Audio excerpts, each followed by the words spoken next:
Riddick, former player for the Browns, also a guy who has worked in a number of front offices and is a candidate to become a GM in the not-too-distant future. Talked about Baker Mayfield, what he sees on ESPN's Get Up. That last interception was going to be exactly what people remember Baker for in that game, simply because it was the last play, and it's the play where they're driving down and they're trying to win this football game, and it's the play that people are going to remember. Although there were plenty of other things that went wrong in that game and errors that people committed that contributed to the loss. And the reason why I singled that play out was this. I believe he's a franchise quarterback. I believe he's someone who deserves a long-term contract, and they have found the perfect fit. But he knows as well as all the people who are Browns fans know this. When you get paid the way he's going to get paid, and I think he deserves to get paid, he's going to need to be the guy who can make everything right and make those plays in crucial situations, just like Patrick does for the Kansas City Chiefs. Just like he does when people feel like it's most dire and it's most dark for Kansas City, Patrick does something that pulls them out of it and makes them win more games than they lose. And that's the expectation for Baker Mayfield now. If you're going to be paid like a franchise quarterback and you're going to be considered a serious AFC conference contender and a Super Bowl title contender, he has to make those plays. It seems as though he has that awareness about him. Now, let's see what they do going forward. But I absolutely believe 1 through 53, they're loaded for bear. They can deal with any team in the NFL. And, Doug, I agree with Louis Riddick wholeheartedly. I think he makes some valid points. You're sitting here laughing like you always do. So go ahead.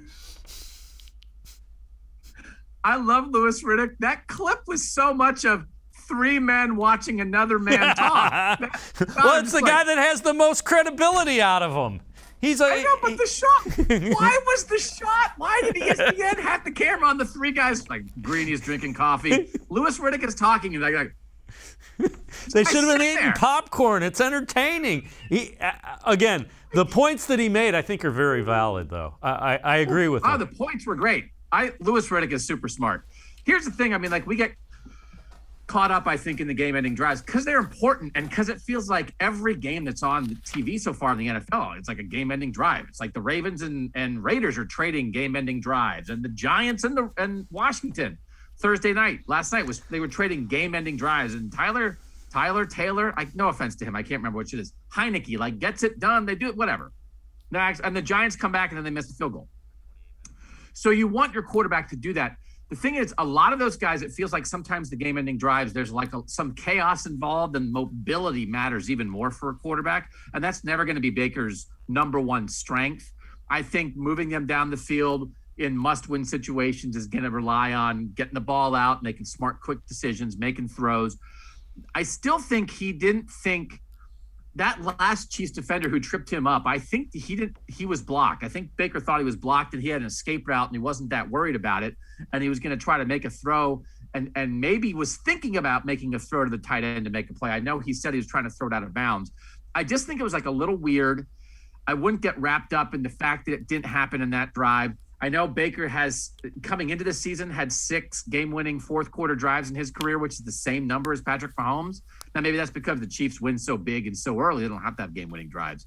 But I think there can be a tendency to overreact in the moment to like, well, he didn't have a game-winning drive. And it's like, those are really important, and it's impressive when you watch other quarterbacks do that. But he has done it in his career before, and they're just, I still think, finding their groove on exactly how do they win a game in the final 2, 3, 4 minutes.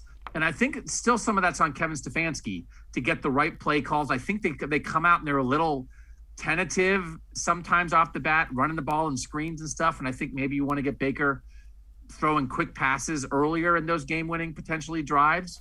So, but I agree with everything Louis Riddick. I would trust Louis Riddick to run my NFL team, and I think he's right on the money with everything he said about Baker. The only thing I didn't like in what he said is whenever you compare Baker to Patrick Mahomes, because it just doesn't serve anybody, right? I mean, there are franchise quarterbacks, and then there's like that guy. So Baker Mayfield can be a lot of people as a franchise quarterback. I just don't find any use in comparing him to Patrick Mahomes because he's never going to be that, and that's okay.